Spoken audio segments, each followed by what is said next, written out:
आणि बोत्रे पाटील तुम्ही 17 कारखाने गेले, तुम्ही 51 कारखाने घ्या, आमच्या शुभेच्छा तुम्हाला.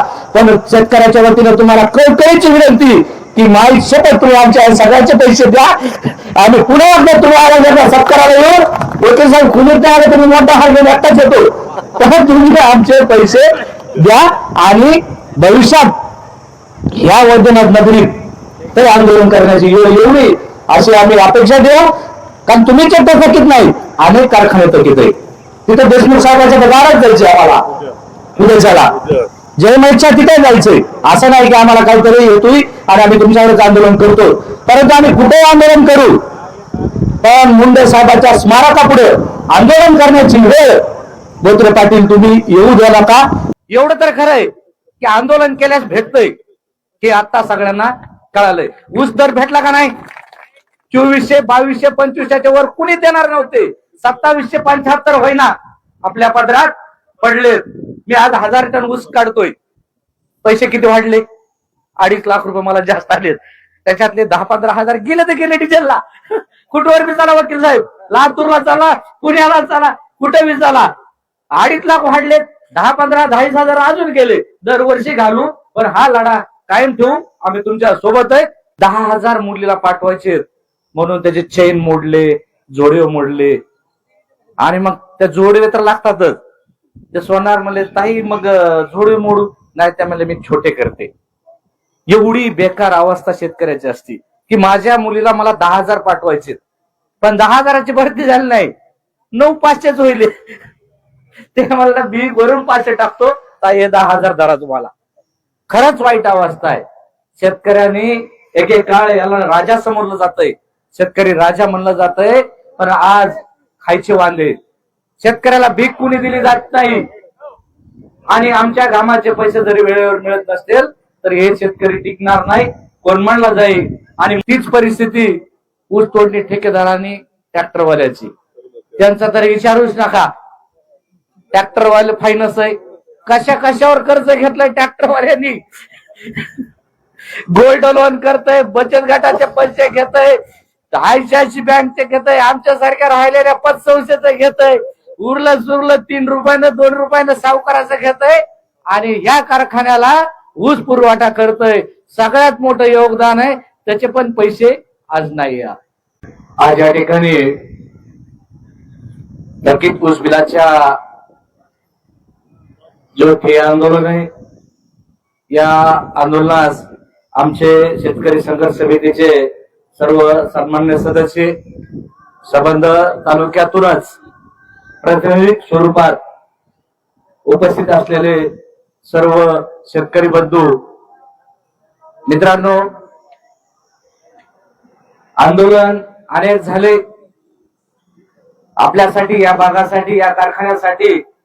हे आंदोलन नवीन असेल, परंतु आमचे वकील माननीय अजय बुरांडे यांच्या नेतृत्वाखाली पहिली वेळ ऊस दरासाठी जे आंदोलन झालं, खऱ्या अर्थानं कारखान्याला कुलूप लावण्याचं काम वकील साहेब आपण ऊस दरासाठी आधीच लावलेलं आहे.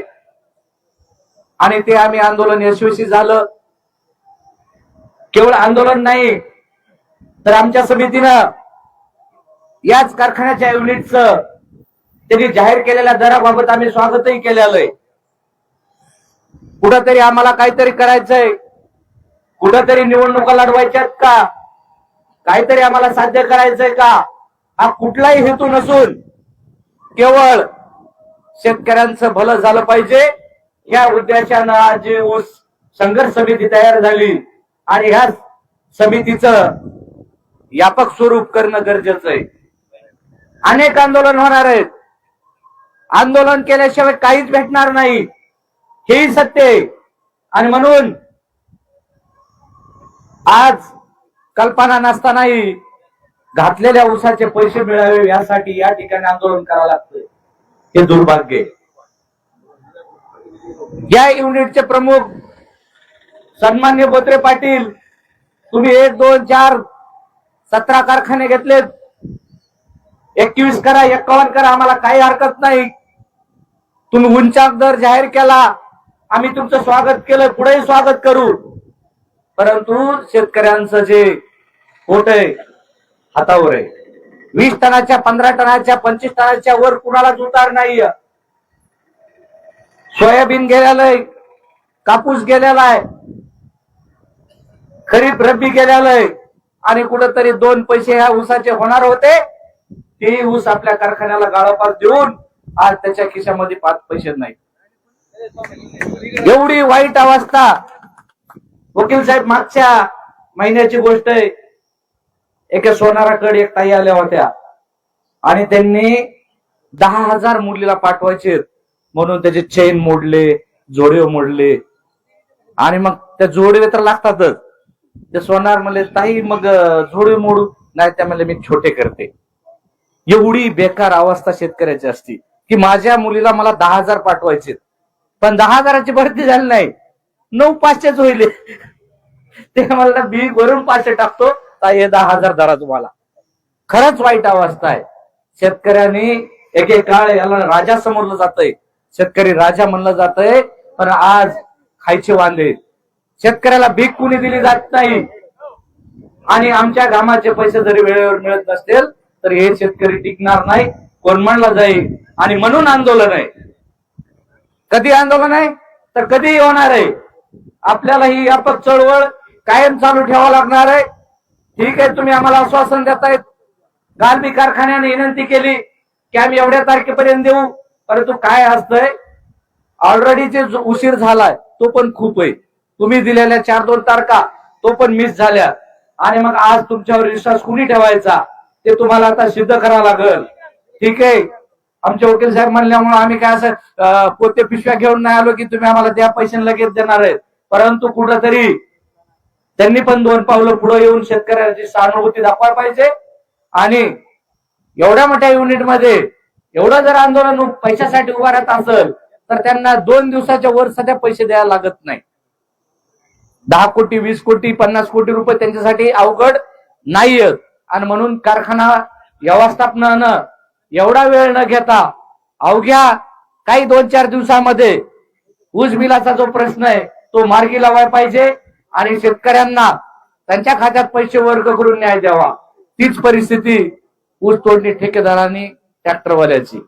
त्यांचा तर विचारूच नका. ट्रॅक्टरवाले फायनस आहे, कशावर कर्ज घेतलंय ट्रॅक्टरवाल्यांनी.